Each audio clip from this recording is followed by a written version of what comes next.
Se você tá aqui por causa da série dos oráculos, já se inscreve no canal, porque esse aqui é mais um vídeo que nem aquele.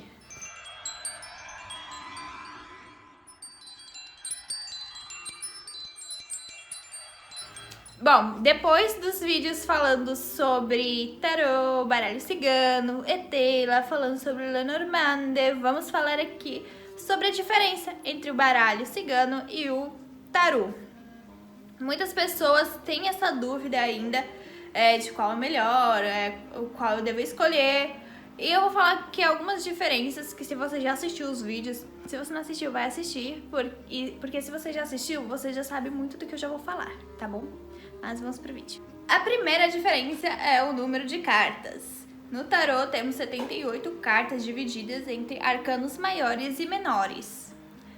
Já no baralho de Lenormand, o baralho dos ciganos, tem apenas 36. Seriam as 36 principais. Eu não vou entrar em detalhes sobre a história, porque eu acredito que quem está aqui esteja também por causa dos vídeos da série dos oráculos. Então, se você gosta dos oráculos, eu estou falando sobre todos eles nesses vídeos. Então, vai lá pesquisar e tal, e tuns. Mas, basicamente, o baralho de Lenormand e o baralho de cigano, ele descendeu do baralho de tarô, como popularmente dito, tarô de Marselha. Então, ela literalmente pegou o tarô de Marselha e reescreveu ele de uma forma mais simples. Então, a segunda diferença, além do número de cartas, são os desenhos. Os desenhos do tarô de Marselha, ele vem de uma inspiração hermética, uma inspiração ocultista. Ou seja, tudo foi pensado nos mínimos detalhes. Então, cada desenho, cada traço tem um significado. E pode apostar que arcanos maiores e menores foram divididos exatamente nessa pegada. Então temos já dois fatores aí: os desenhos e os arcanos. Os arcanos do tarô, eles são os 22 arcanos maiores, que fala sobre o divino, e os complementares, que seriam, né, sobre a vida aqui mundana, que seriam os outros 56.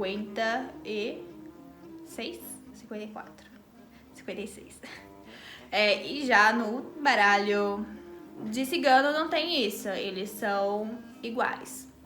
Então, falando de desenhos, no baralho de tarô, nós temos, o que eu já disse, algo mais profundo, com vários gatilhos de assuntos bem mais complexos.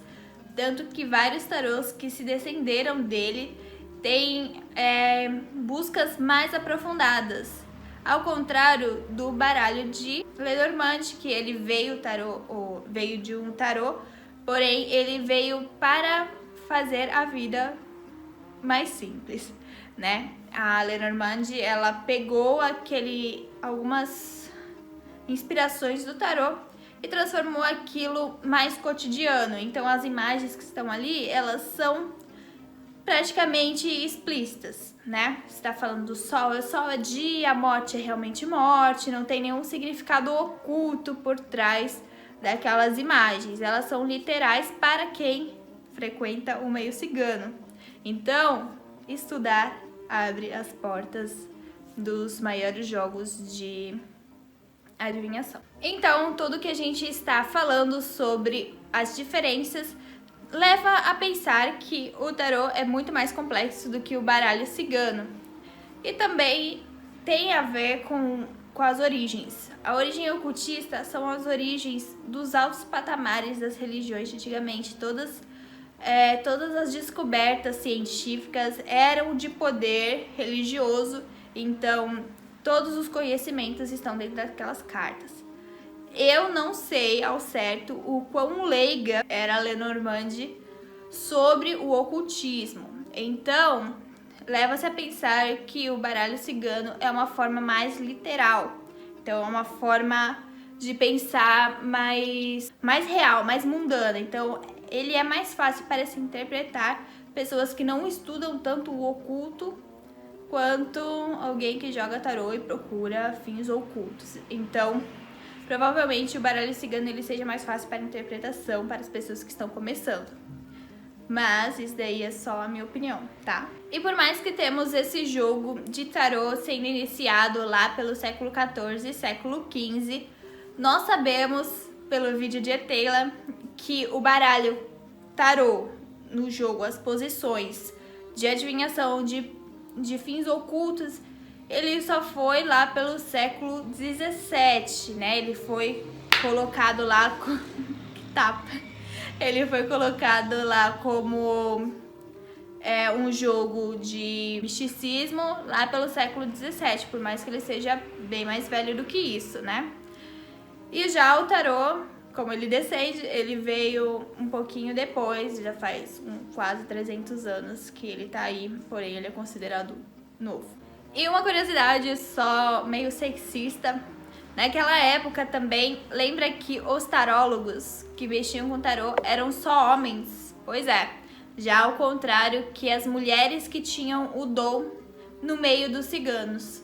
Então elas tinham o poder natural para fazer previsão do futuro, para fazer a leitura de mãos. Então era normal ver mulheres, né, como Lenormand, que lia as mãos de Josephine e de Napoleão Bonaparte. Era cartomante e quiromante, né? Leitura de mãos e leitura de cartas.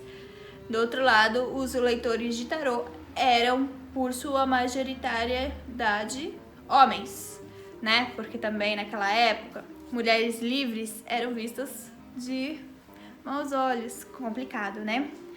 Mas, colocando aqui o final dessas diferenças, podemos traçar algo definitivo entre o baralho de tarô e o baralho de ciganos. O baralho de ciganos, eles vão sempre procurar a leitura clara da vida no propósito futuro. Então, são perguntas de futuro, são perguntas de destino. Já o baralho de tarô, ele vai assumir a complexidade de buscar as respostas para as perguntas. Então, ele tem muito mais a oferecer se você estudar sobre, tá? De qualquer um dos dois, os dois são maravilhosos e eles jogados e interpretados de uma boa maneira. Quando eu já disse, no jogo das runas, é saber interpretar, é você ter experiência com aquilo.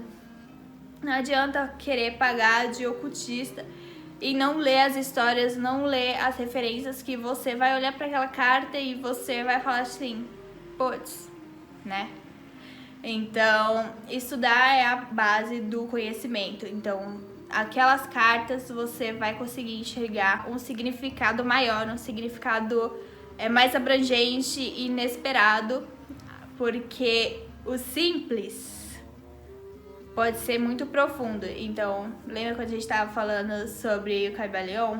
Quando falamos sobre a Cabala? De que a maçã, o significado da maçã e o motivo da maçã, né? Que para as crianças, a maçã é uma fruta. E para os adultos, a maçã representa Adão e Eva, isso. Então, para os idosos, né, os anciões, os estudados, vai significar a fonte de conhecimento que se tornou a maçã e tal.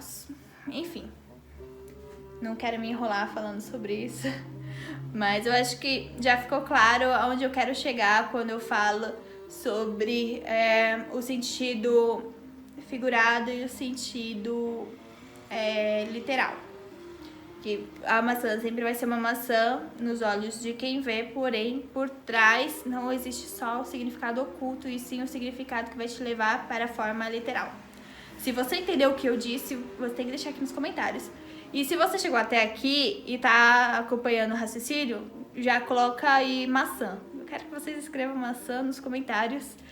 E ativa o sininho, like. Porque estamos no Novembro Nebuloso, então preciso o quê? De like e comentário. Então façam isso. Maçã aqui. Se inscrevam no canal, deixem o seu like e nos vemos no próximo vídeo. Então, Merry meet you again!